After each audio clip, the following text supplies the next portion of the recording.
Michael, thank you very much for that very generous introduction. And thank you for coming along. I hope you feel it's worth it by the time I've finished. I'm actually going to be talking about authority in the Muslim world over a rather longer period than the past 200 years, although one has to set the scene really from the first century after Hijrah down to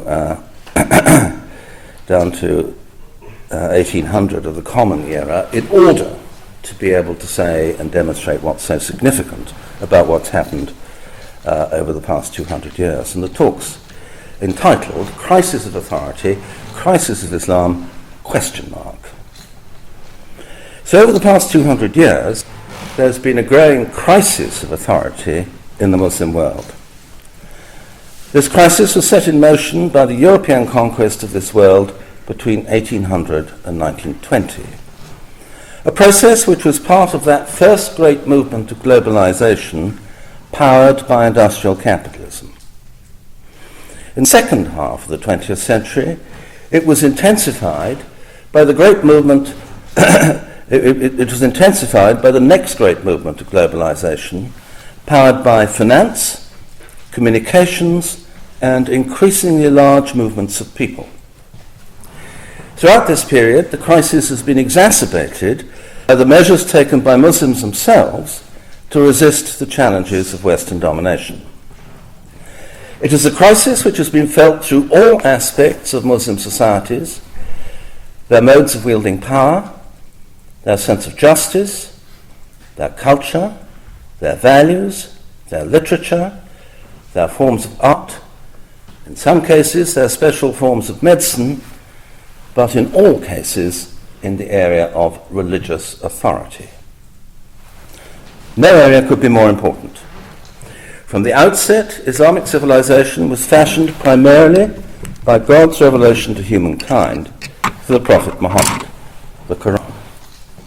The business of interpreting God's will as law from place to place and from day to day has been a central activity in moulding both Muslim lives and Muslim societies.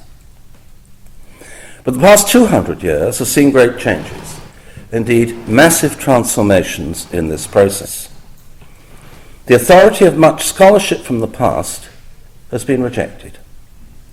The authority of the traditional interpreters, the ulama, has been increasingly marginalized. New claimants to authority have come forward with none of the finely honed skills of traditional scholarship. Indeed, for growing numbers of Muslims, Islam has become a matter of individual conscience. Individuals have come to interpret the faith for themselves.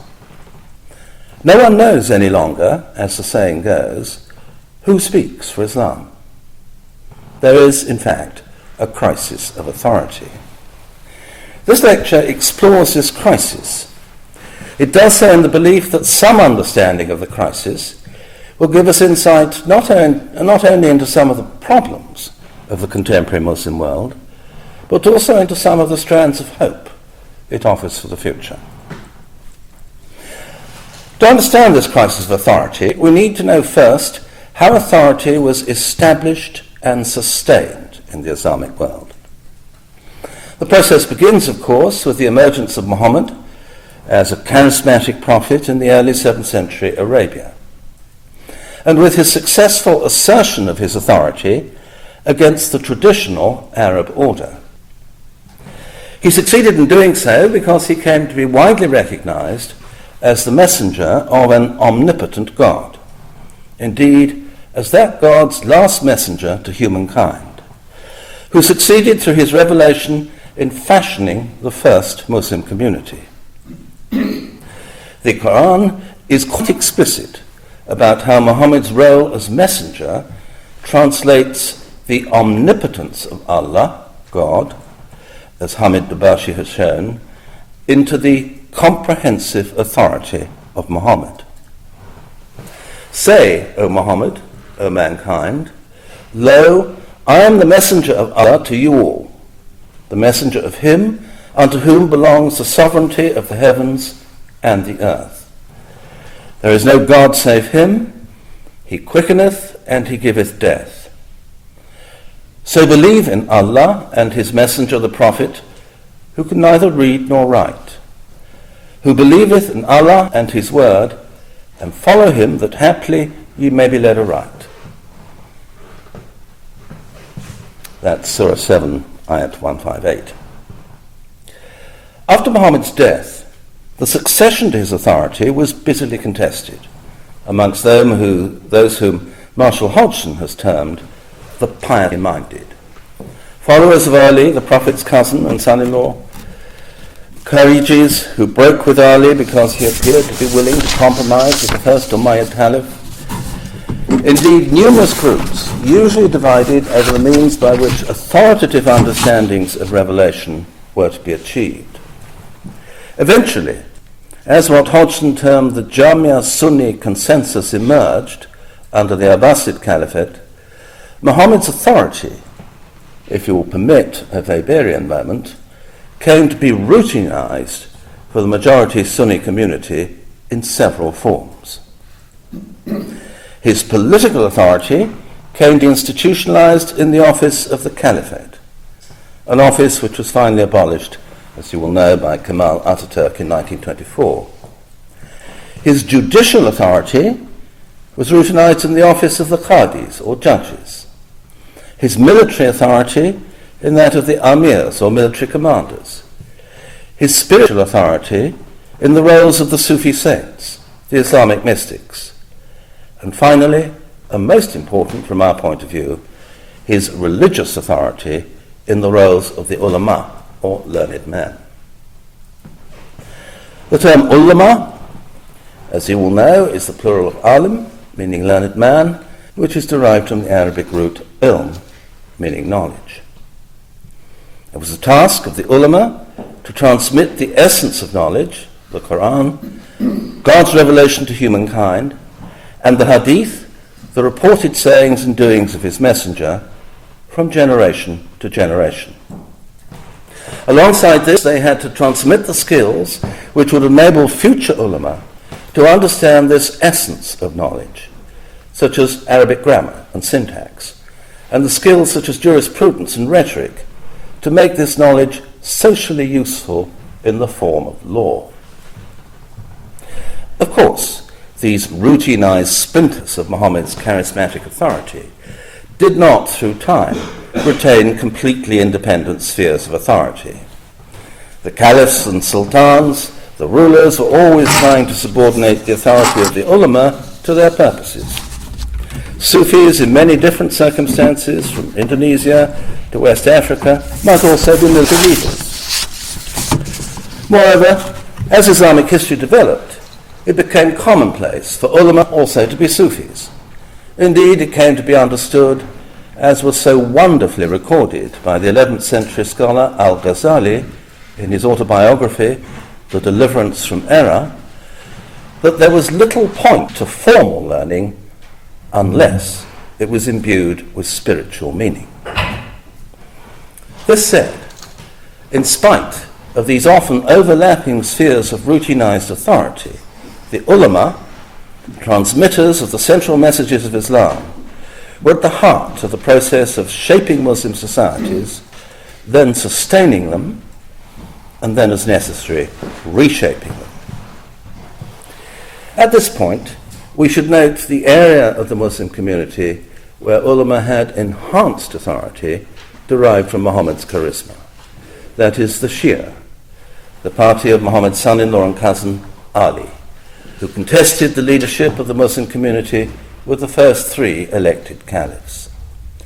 The followers of Ali came to argue that Irfan, the divine light with which God had graced Muhammad, flowed down through Ali and his bloodline, who became imams, or leaders of the Shia Muslim community. Thus Muhammad's charismatic and comprehensive authority persisted in the Shia imams, the Shia leadership, until, as the 12 Shias maintain, the 12th imam disappeared or occultated, became hidden, in 874 AD. This created the possibility of continuing charisma in Shia history, as the leaders of the Safavid Sufi order, who who created Iran's Safavid Empire in the 16th century, claimed to be reincarnations of the hidden Imam, and as the Shia ulama later claimed to be representatives of the hidden Imam. The greater authority to which the Shia ulama can lay claim has led to greater flexibility in their jurisprudential tradition as compared with the Sunnis.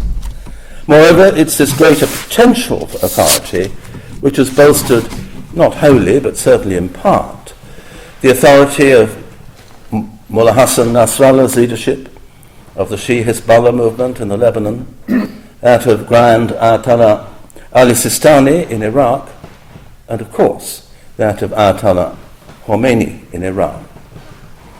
The continuing force of the idea of a charismatic imamate was demonstrated, as in the years of the Iranian Revolution from 1978 to 79, Khomeini came to be called no longer Ayatollah Khomeini, but Imam Khomeini. Now, we now turn to considering the way in which authority, and by implication authoritative interpretation, was sustained amongst the ulama, Shia and Sunni, down to the 19th century. At the heart of authority in learning was the system for transmitting the Quran, the very essence of knowledge. For Muslims, as you will know, the Quran is the word of God, His very word. It is the divine presence, the mediator of divine will and grace. Quran, as you will know, itself means recitation, al-Quran, the recitation or the reading out loud. And it is through being read out aloud that the Quran is realized and received as divine. As you know, pious Muslims strive to learn most of it by heart. Its words are forever on your lips. Authoritative transmission of the Quran was always oral. This was how the Prophet transmitted the messages he had received from God to his followers. And when a few years later, after his death, they came to be written down, it was only as an aid to memory and oral transmission. Telling evidence for the authority of the orally transmitted Quran comes from the 1920s, when the Egyptian Standard Edition was produced, not from a study of the variant manuscript versions, but from a study of the 14 different traditions of recitation. Receiving the Quran orally, learning it by heart, and then reciting it out loud has traditionally been the first task of young Muslim boys and girls. The usual method of learning was that each day the teacher would write some verses, write them on the pupil's slate, and then the pupil would spend the rest of the day learning them. Perhaps some of you have done that. Those able to recite successfully the next day, in addition to those they already knew, would be entitled to wash their slates, hear some more verses, and have them written down for them. Those who succeeded in remembering and reciting the whole Quran, as you will know, were celebrated with joy and received much respect.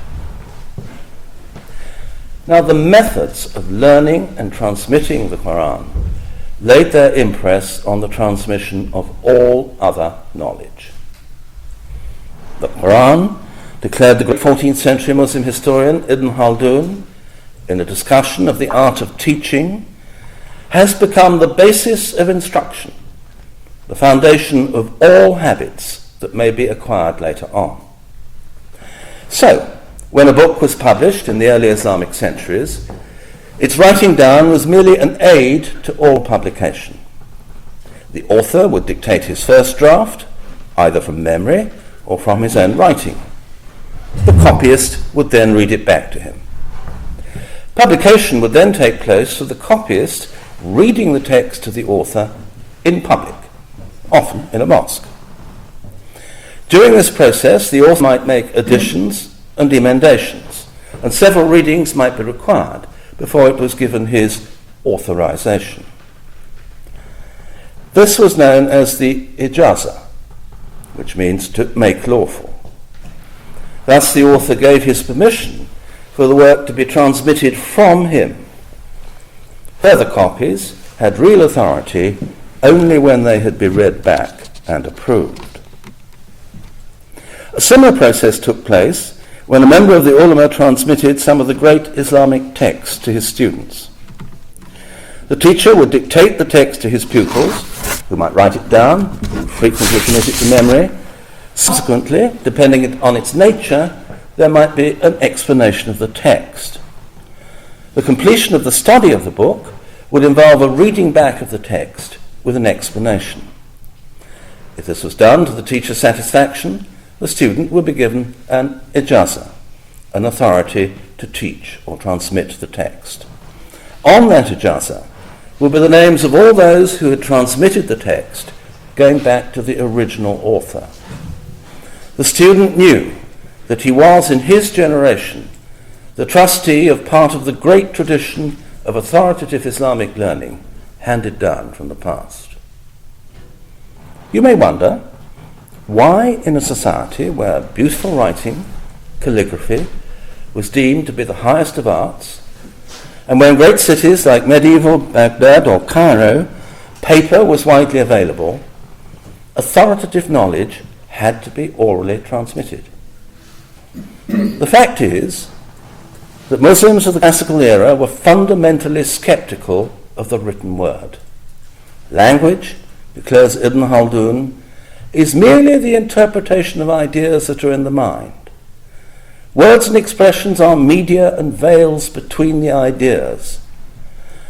The student of ideas must extract them from the words that express them. But, Ibn Khaldun goes on, when a student has to rely on the study of books and written material and must understand scientific problems from the forms of written letters in books, he's confronted with another veil that separates handwriting and the form of letters found in writing from the spoken words found in the imagination. To understand the words properly, the student must read them out aloud. So as the Quran gained full realization only by being recited out loud, so did the academic book only give it its full meaning by being read out aloud. Muslims classically got at the truth in speech. Thus, person-to-person transmission was at the heart of authoritative transmission of knowledge. The best way of getting at the truth was to listen to the author himself. So Muslim scholars constantly travelled throughout the Islamic world so that they could receive authoritative transmission of knowledge. And when a scholar couldn't get knowledge from the author in person, he strove to get it from a scholar whose isnad, or chain of transmission from the original author, was thought to be the most reliable.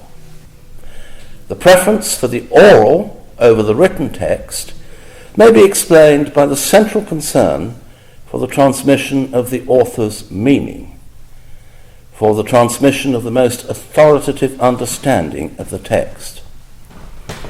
Person-to-person transmission for time was the most reliable way of making up for the absence of the original author in the text. It enabled the students to read the white lines on the page, as ulama used to say, as well as the black lines.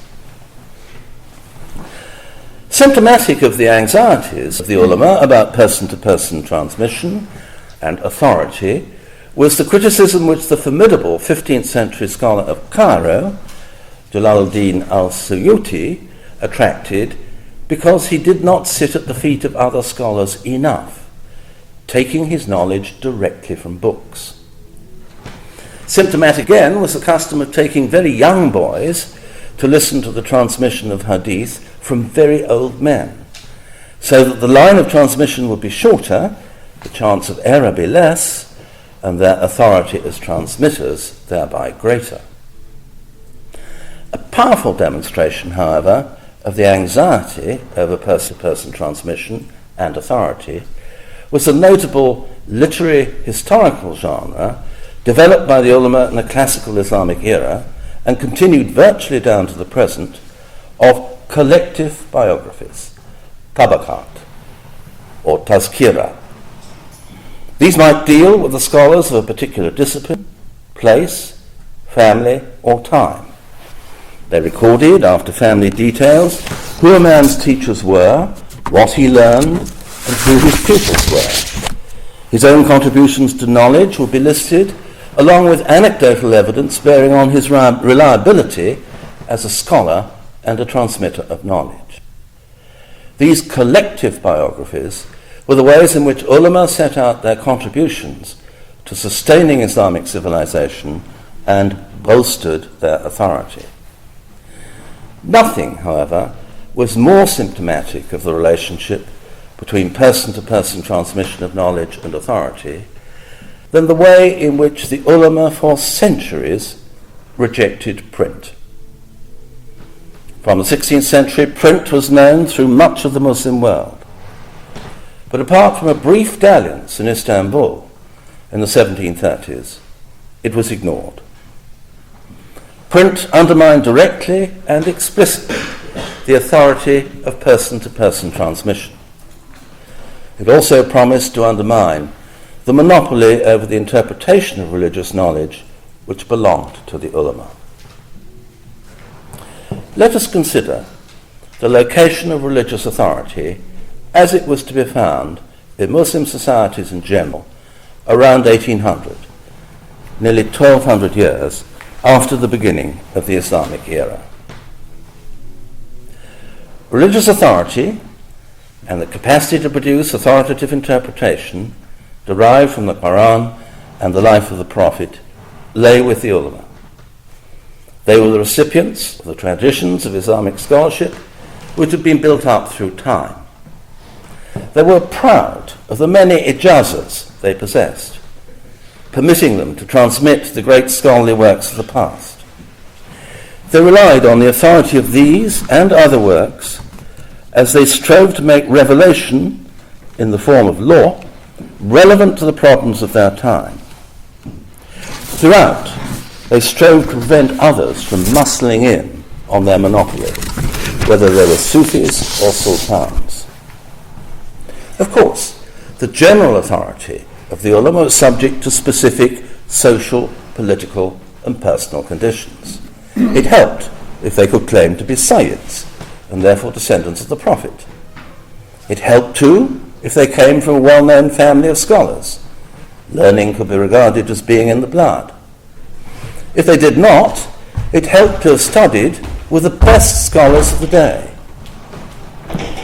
Moreover, ulama needed to behave like men who corporeally embodied the word of God and the capacity to interpret it. They should not behave like the young Maulana Abdul Ali of the great Ferengi Mahal family of Lucknow, who later in the 18th century was to become the foremost scholar of his day. Soon after his father's death, he attended the most important Sufi ceremony in Lucknow, over which his father would normally have presided.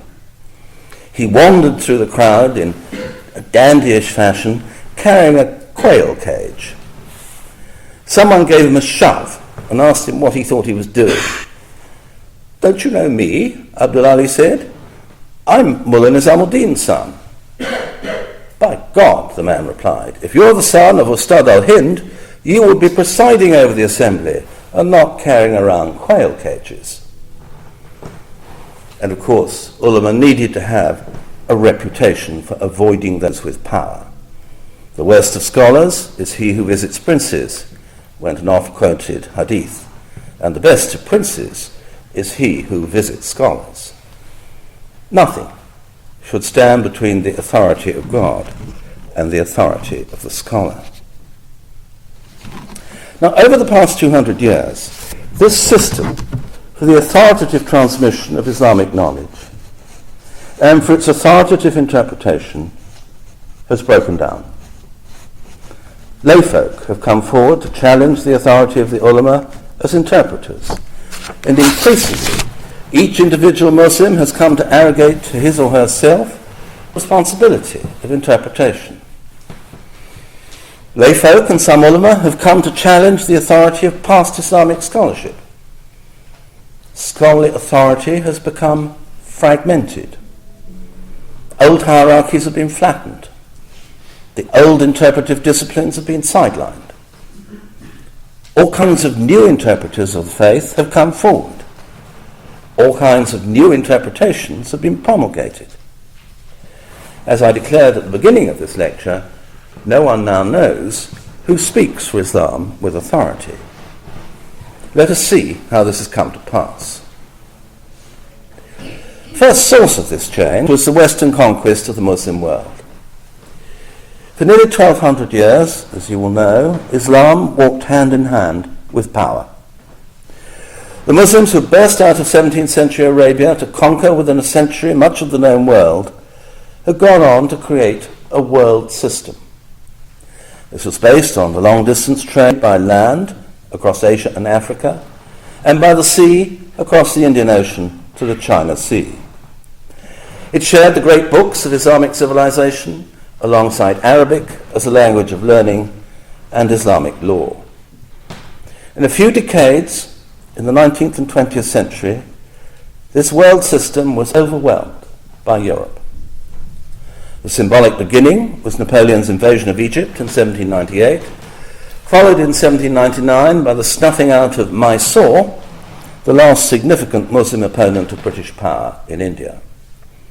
Between 1800 and 1920, the British, the French, the Russians, the Dutch, the Italians, and the Germans annexed or asserted influence over almost the entire Muslim world.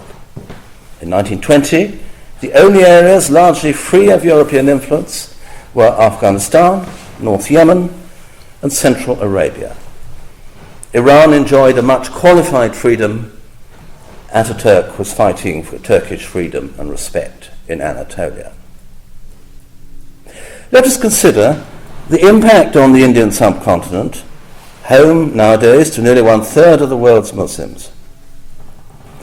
British rule transformed its economy, making it, as far as possible, a producer of commodities and a receiver of finished goods.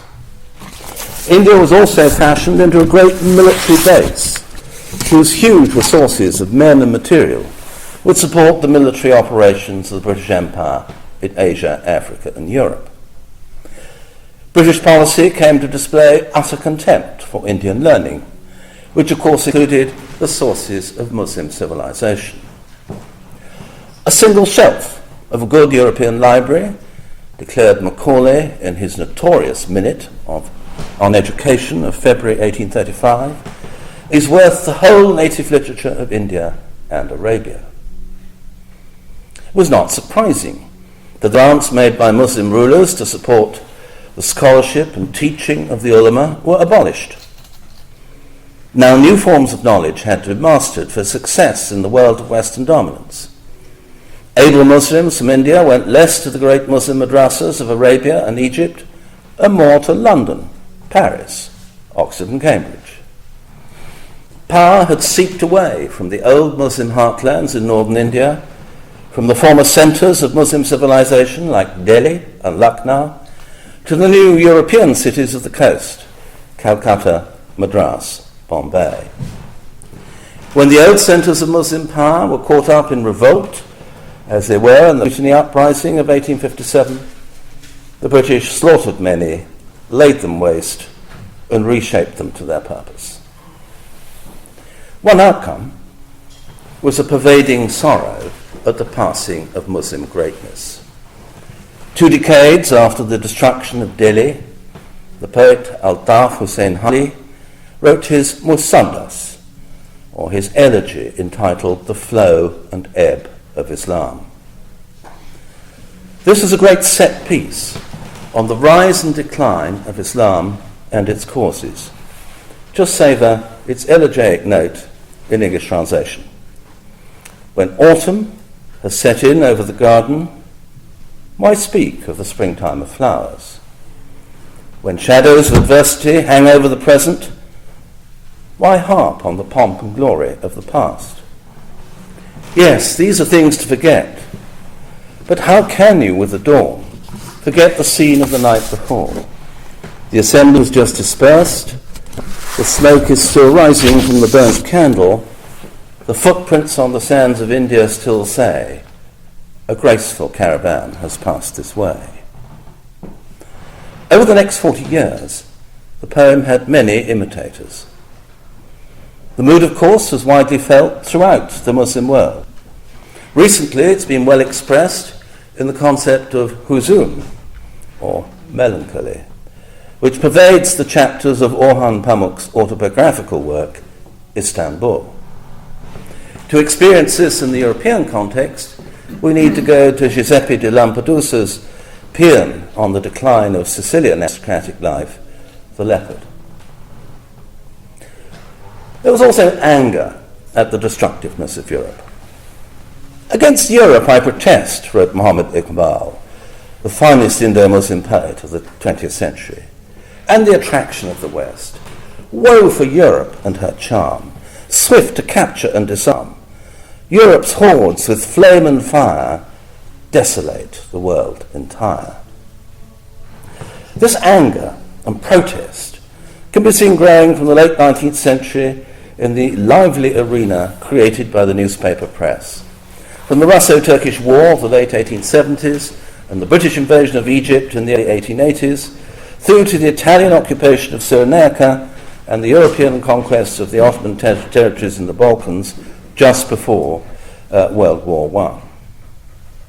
Muslims expressed anguish and protest. At the same time, from 1912, they could see emerging a mighty symbol of the new position in the world at large as the British imperial capital of New Delhi grew huge as a theatre for imperial display against the much smaller Old Delhi, which the Mughal Emperor Shah Jahan had built for the same purpose. All came to a head as Britain and her allies dismembered the Ottoman Empire during and after World War I. This led to the Khilafat movement of the Indian Muslims, which was the greatest protest against British rule before the Quit India movement of 1942. I've often wondered from where the energy and psychic resources for this extraordinary movement came. Certainly it came from the economic disruption caused by World War I. Certainly, too, from the impact of hundreds of thousands of returning soldiers. The political fluidity caused by the introduction of the Montagu-Chelmsford form of democracy also played its part. But I have absolutely no doubt that a key driving force was the psychological response to loss of power and authority of Muslim civilization, and most deeply felt in India, where the impact of the West had been greatest. This verse by the satirist but most sensitive poet Akbar Ilahabadi says all. The minstrel and the music and the melody have all changed. Our sleep has changed. The tale we used to hear is no longer told. Spring comes with new adornments. The nightingales in the garden sing a different song. Nature's every effect has undergone revolution. Another kind of rain falls from the sky. Another kind of grain grows in the field. It's hard not to think that when one civilization is overcome by another, that what the former contains and represents might not lose authority. It's hard not to think, too, that in this context there might not be concern for the authority of the Quran and the Prophet. Indeed, ever since, Muslims have been deeply sensitive to failures to show respect to these founding sources of their civilization. Thus, when Maulana Abdul Bari, the head of Lucknow's Faranghi Mahal family of ulama, discovered at the foundation ceremony of a new college for ulama, the Nadwat ulama, in Lucknow, and in 1907 he found that the Qari reading the Quran was placed at a level lower than the British Lieutenant Governor. He had the Qari stand on a table so that the word of God would come down from on high to the representative of British power. This was nearly a century before the Rushdie crisis or the cartoon crisis. There was an overwhelming feeling that Muslims had failed and particularly that their ulama had failed.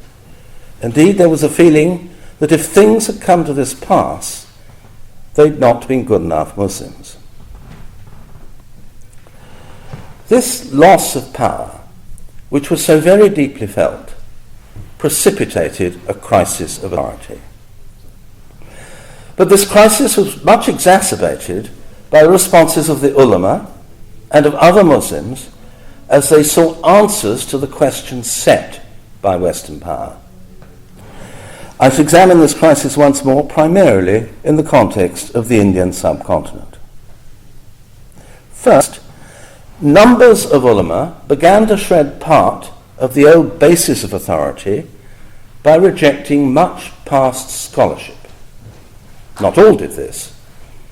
The ulama of Lucknow's Faragi Mahal family and those in the traditions of Bareilly's Ahmad Reza Khan continued to draw on the full panoply of classical scholarship.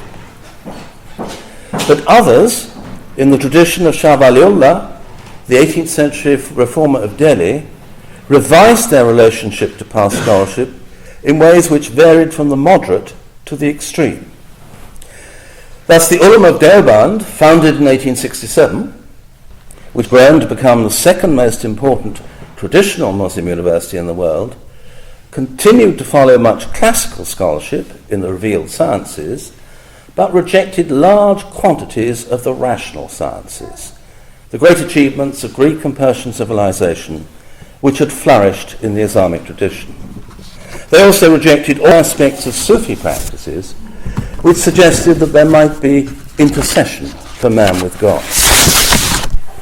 Then a group of ulama, called the Hadith, like the Salafis of the Middle East, rejected almost all classical scholarship, engaging afresh with the Quran and Hadith. They rejected all Sufism. A further group, called the Quran, went just to the Quran. At the same time, in the 19th century, a lay Muslim, who was also influenced by the tradition of Shah Waliullah, Sayyid Ahmad Khan, developed the trajectory of Islamic modernism. Like the Hadith, he rejected classical Islamic scholarship, going straight to the Quran and Hadith. But, much influenced by Christian biblical criticism, he made the achievements of Western science the benchmark of authority for interpretation. His dictum was that the Word of God and the work of God must be in harmony. If they were not, it was because Muslims had not exerted themselves enough to discover that harmony. Yet another new source of authority was experimented with in the Punjab, where Muslims found themselves competing with Christian missionaries and Hindu and Sikh revivalism. Here, one, Ghulam Ahmad of Qadian, declared himself a minor prophet with a messianic mission to revive Islam. He used the messianic traditions of Islam to boost his authority. As some of you will know, because his actions tended to undermine the finality of Muhammad's prophethood, Ghulam Ahmad and his followers are reviled throughout much of the Muslim world.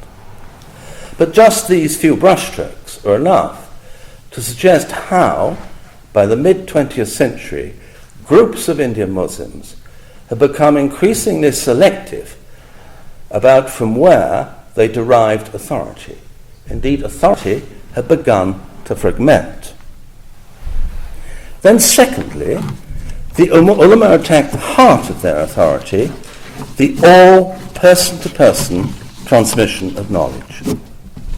From the beginnings of reform in the 19th century, they began both to use print and to translate the Quran and the Hadith and texts of classical scholarship from Arabic into the vernacular languages. Thus, they themselves began to destroy the closed shop which gave them the monopoly over the transmission and interpretation of knowledge. You may well ask, why should the ulama so damage their position? It was a matter of survival. With the removal of government support after the British conquest, they found themselves needing to build a constituency in Indo-Muslim society at large, and to do so both in competition with missionaries from other faiths and in competition with the secular Western system of education supported by the government. Print and translation, alongside a considerable expansion of the madrasa system of education, was their means of doing so. The ulama were right at the heart of the Urdu printing revolution of 19th century northern India. From the very first reforming pamphlets of the 1820s and 1830s, through to the late 19th century, when religious publications dominated the print trade, and Deoband, the centre of reform, was growing into the town of printing and bookshops it's now become. Ulama tried to limit the damage to their authority caused by this uncontrolled transmission of knowledge by insisting that no one should read a work of scholarship without their supervision. But it was a lost cause. Men and women could not resist the opportunity to engage with the sources of the faith themselves. Increasingly, from now on, as I've argued elsewhere, any Ahmed Mahmoud Muhammad could claim to speak for Islam. No longer was a sheaf of impeccable ijazas the buttress of authority. The force of 1,200 years of oral transmission, of person-to-person transmission, came increasingly to be ignored. Thirdly, reforming ulama began to develop what some have called a Protestant, or willed Islam. Some of you, I'm sure, can see the various elements coming together. There was an attack on all ideas of intercession for men at saint shrines. And indeed, amongst some reformers, an attack on all forms of Sufism. At the same time, individual consciences were primed with an increasing emphasis on the horrors of the Day of Judgment. There was a new emphasis on personal engagement with texts in languages people could understand, in particular the Quran. And then there was the role of print in making texts widely available, which, combined with the growth of literacy, encouraged both by the ulama and by British rule. What the ulama were doing was, in the absence of any Islamic political power, they were developing and informing the individual human conscience as the force which would fashion a Muslim society. Muslims in the reforming tradition knew that they must act on earth in the light of God's guidance if they were to be saved. Many Muslims thus became those activists for the faith that we see all over the world today. One consequence of these changes was the emergence of interpreters of Islam from outside the ranks of the ulama. We've noted the emergence of Sayyid Ahmad Khan, whose Islamic modernism did much to fashion the people and the institutions which were to create the state of Pakistan. We should also note Maulana Maududi, who was educated for the most part outside of the world of the ulama, and who came to create both a vision of Islam as a system, an ideology, and the institution, the Jamaat-e-Islami, which was to carry it forward. Maududi's totalitarian understanding of Islam, which it is said was influenced by his reading of Western social science, was particularly popular with a growing Muslim bourgeoisie. He and his followers were to play the major role in pressing for the Islamization of Pakistan, down to the introduction of such a program by General Zia in the late 1970s. For many, he's the ideal type of the Islamist thinker.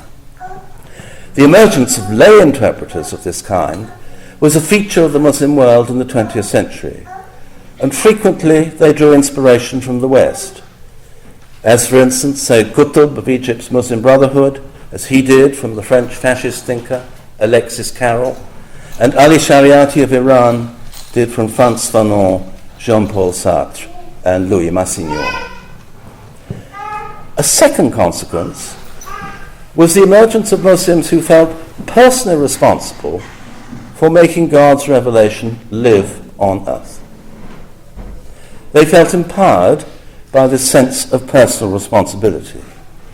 They also felt empowered by the capacity to engage with the central message of Islam for themselves. They were the modern Muslims, as envisaged by Muhammad Iqbal, the leading Indo-Muslim philosopher of the 20th century, who realized themselves in the creative work of shaping and reshaping the world. As the Ottoman Caliphate died, Iqbal, drawing on the Quranic reference to Adam as God's caliph, or successor on earth, came increasingly to emphasize the dynamic role of man, by referring to man as God's caliph, or successor on earth. This was an idea taken up by reformers, ulama and lay alike, across the Muslim world. It's one full of potential, and not least for the fashioning of new systems of authority. What does this mean for religious authority in the Muslim world by the middle of the 20th century? The authority of the ulama has fragmented as they've come to pick and choose from the authority of the past. Moreover, the authority of the ulama has come to be less central to the working of Muslim societies, as new lay interpreters have risen from outside the traditional systems for transmitting knowledge. This said, we should note the introduction of print did not totally undermine the authority of the ulama. They were able to use print to bolster their authority, while others came forward to rival them. Nevertheless, we can see a new type of Muslim emerging who might note what the ulama say, who might note what the Islamists say, but increasingly he and she and those like them will engage with the texts themselves. They will form their own conclusions and pursue what their conscience dictates. Thus the individual human conscience, that most uncomfortable bedfellow for all forms of authority, began to work its way more fully in the life of Muslim societies. Let's now finally address the fate of religious authority in the second half of the 20th century. There are several developments we need to note which lead to further fragmentation of authority and what has been described as a spectacularly wild growth of interpretation. The first is that in many Muslim societies, religious authority continues to be exercised in the context of Western domination. Muslim states may have received their independence from the late 1940s, when Pakistan and Indonesia did, and the early 1990s, when the states of Central Asia and the Caucasus did. But through this period, many were entangled first in the Cold War, and then increasingly with global capitalism as it sought commodities and markets, alongside great power assertiveness. Ordinary Muslims knew that the elites of their societies were often deeply engaged with the political and economic interests of outside forces. Many of you will recall the notable instances of Western bullying, and I include Russia as part of the West in this context. The overthrow of Mossadegh in Iran in 1953 by Iran and the US, the British invasion of Egypt in 1956, the Russian invasion of Afghanistan in 1979, the Russians in Chechnya in the 1990s, and the US and Britain in Iraq and Afghanistan. Rulers who were subservient to the West risked losing authority. Listen to Ayatollah Khomeini's scorn in June 1963, after the Shah's Israeli-trained security forces had attacked a madrasa. Shah, I don't want you to become like your father, who was forced to abdicate by the British and the Americans. Listen to my advice. Listen to the ulama of Islam. They desire the welfare of the nation. Don't listen to Israel. You miserable wretch. 45 years of your life have passed. Isn't it time for you to think and reflect a little? Listen to Osama bin Laden's cheeky upbraiding of Bin Baz, the chief mufti of Saudi Arabia and its leading scholar, after he failed to criticize neither the establishment of US bases in Saudi Arabia after the First Gulf War, nor the Oslo Accords of 1993 between Israel and Palestine. Bin Laden, a man of no scholarly credentials, declared, "Honourable Sheikh, you've reached a good age and you've achieved much in the service of Islam. So fear God and distance yourself from these tyrants and oppressors who have declared war on God and his messenger and stand with the righteous men. The most prominent characteristic of these righteous scholars was the way they dissociated themselves from sultans. In many, though not all Muslim societies, ulama are paid functionaries of the state. Thus their authority suffers. A second agent transforming the nature of authority has been the growth of mass education. Mass primary education only began in Egypt in the 1950s and in the Arabian Peninsula in the 1970s. Now, literacy in Egypt is 71%, in Bahrain 85%, and in Qatar 87%. We might note, too, that the rate in the country with the largest Muslim population, Indonesia, is 83%, but almost 100% amongst those of school-going age. Well, we might also note that Iran's plans to have 40% of the age cohort in higher education by next year, a target just 10% below that of the UK. The important point here is that the context in which authority operates now is very different from 50 years ago. Not surprisingly, the growth of mass literacy has stimulated the mass development of print media. In the religious arena, the typical product is a small format printed booklet, which I'm sure you all know, what would have been called a chapbook in early modern England. Some will be written by ulama, but many by layfolk. They might give basic guidance as to how to live a good Muslim life, or present biographical models of such a life, that of the Prophet or great figure from the Islamic past. Alternatively, popular culture might be bent to didactic purpose, as in Bangladesh, where a Mills and Boon tradition of romantic novels has been turned into a vehicle for religious teaching. The great Turkish reformer Sayyid Bediüzzaman Nursi would send out his disciples with sacks of such booklets, saying, "They are my ghazis, they are my warriors for the faith." Go to any major mosque or shrine or small-town bookshop throughout the Muslim world, and you will find stalls full of such booklets. The emergence of this new audience and the vibrancy of the market in religious print matter has been accompanied by the emergence of more and more interpreters, new authorities, from outside the world of the ulama. The schoolteacher, Rashid Ghanouchi of Tunisia, who now lives in London. The lawyer, Hassan al-Turabi of the Sudan. The engineers, Mehdi Bazagan of Iran and Mohammad Sharour of Syria. As these men and others like them spoke the language of those educated in secular systems, they continued the marginalization of the ulama. Then, particularly among women, the phenomenon of reading groups has sprung up to discuss the Quran and other texts. Increasingly, individuals driven by conscience and by the requirements of much of the reforming movement that believers should engage directly with the sources of the faith have insisted on their individual right to interpret. And in doing so, they've brought to the process the repertoire of skills they've learned outside the Islamic tradition.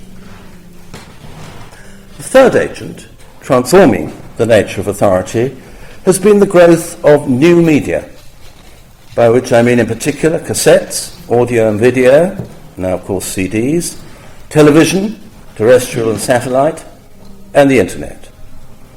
All play their part in the democratization of knowledge. Now, of course, they work just as much for the ulama as well as for lay interpreters. It's well known how audio cassettes helped to project Ayatollah Khomeini's authority in Iran in the years before the revolution of 1979. And in the same way, the layman Osama bin Laden has used video cassettes, allied to satellite television, to to project his message across the Muslim world and beyond.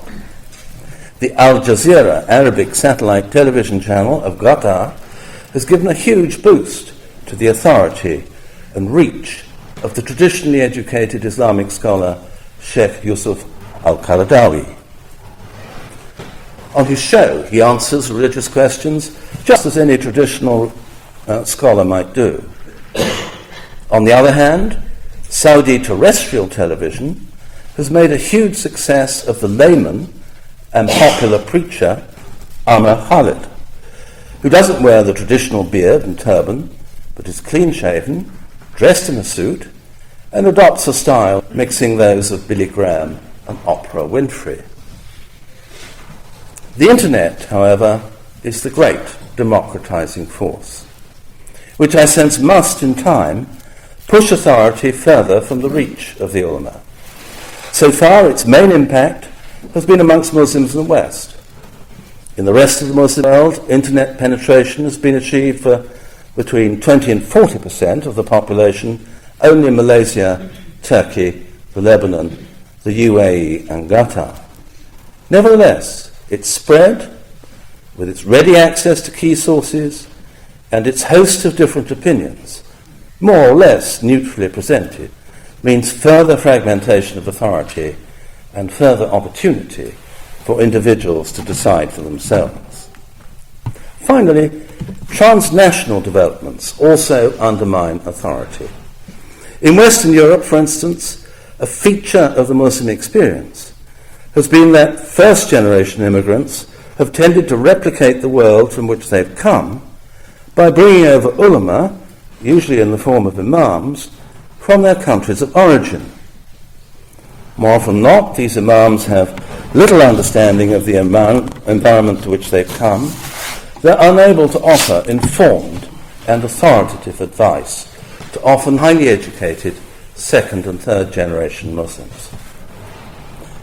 It's a problem of authority painfully set out in Ed Husain's informative autobiography, The Islamist, which was published a couple of years ago. The second issue is that along with the gulf which lies between the generations, all the fragmentations of authority which have taken place in the Muslim world as it strove to respond to the West over the past 2 centuries have come to be translated and reflected into the Muslim communities in the West. This is one of the reasons why, in Britain and France, and doubtless elsewhere, there's been such difficulty in finding authoritative representatives with whom government could discuss religious issues. In the middle of the 20th century, we noted that religious authority was being fragmented, that lay interpreters were emerging to challenge the ulama, and that individuals were coming to interpret texts for themselves. Over the past half-century, we've seen a massive increase in these processes, aided by the growth of literacy, new communications technology, transnational movements of peoples, and the context of continuing Western dominance. The outcome has been a further fragmentation of authority, in which ulama have become just some amongst the many voices clamouring to be heard. In this world of democratic access to religious knowledge and widespread capacity to use it, religious authority, in the helpful image of the French political scientist Olivier Roy, has become a bricolage, a do-it-yourself project. Increasingly, every individual's view comes to have the same value as everyone else's. Arguably, the Muslim world has returned to the interpretive anarchy which marked its early years. This development helped to foster problems, but also to foster encouraging possibilities. One of the problems has been the lack of authoritative religious leadership to counter those who wish to serve their faith and do so at the extremes with violence and terror. This was clearly the case for the young Muazzam Beg of Birmingham, whose naivety and good intentions saw him imprisoned in Guantanamo Bay. It was also the case for Ed Hussein, who only began to see the light when the activities of the London Muslim circles in which he moved embraced violence. No traditional scholar, not one amongst ulama, had the respect of the civil engineer Abu Hamza, the so-called Imam of the Finsbury Mosque, who radicalised numbers of young Muslims and now moulders at Her Majesty's pleasure in Belmarsh prison. The people who've been bestowed ijazah give us nothing but headache, he complained. What's the point of all this Islamic knowledge if it's not bringing something positive for Muslim people and Islam? And I've already told you of the contempt with which that other civil engineer, Osama bin Laden, had for the chief mufti of Saudi Arabia. There is no doubt about the problems which come with the lessening of traditional forms of authority and the empowering of individuals.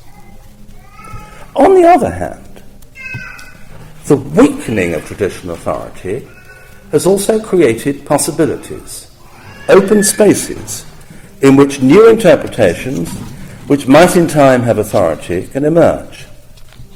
I think of the creative modernism of Fazlur Rahman of Pakistan and of Nurcholish Majid of Indonesia. But I think in particular of the brilliant Khalid Abu al-Fadl, educated traditionally in Kuwait and Egypt, also at Princeton and Yale, and currently a professor of law at UCLA. Working from within the Islamic intellectual and jurisprudential tradition, he's been able to produce powerful arguments for democracy, pluralism, and gender equality. A second possibility takes off from the very last point. It's the growing movement by women scholars to unpick, indeed to shred, the traditional patriarchal interpretation of the Quran, demonstrating instead how the Quran affirms the complete equality of the sexes. At the head of this most important movement is the Afro-American Islamic scholar Amina Wadud, who caused a stir in March 2005 and in Oxford about this time last year, when she led a mixed congregation in prayer. As the bourgeoisie expands in Muslim societies, as more women in many societies enter higher education than men, and as they also enter the world of work, I expect more and more women to argue against the patriarchal interpretations of the faith. So, there is most certainly a crisis of authority. But does this mean there is a crisis of Islam? In one sense, yes, because that spectacularly wild growth of interpretation has allowed through some understandings that I would argue are against the spirit of the faith. But in another sense, I would suggest that this crisis is the making of modern Islam and the making of modern Muslim societies. The destruction of old forms of authority is empowering hundreds of millions of Muslims as individual believers, as individual trustees, successors, caliphs of God. The human conscience is getting a lot of exercise, and it flourishes best in expanding bourgeoisies.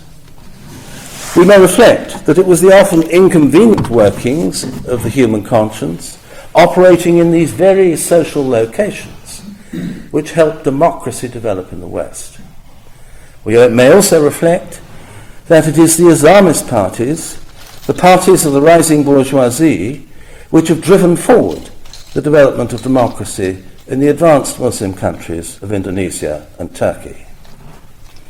Out of religious change in the Muslim world, there may just be prospects for social and political development. Thank you.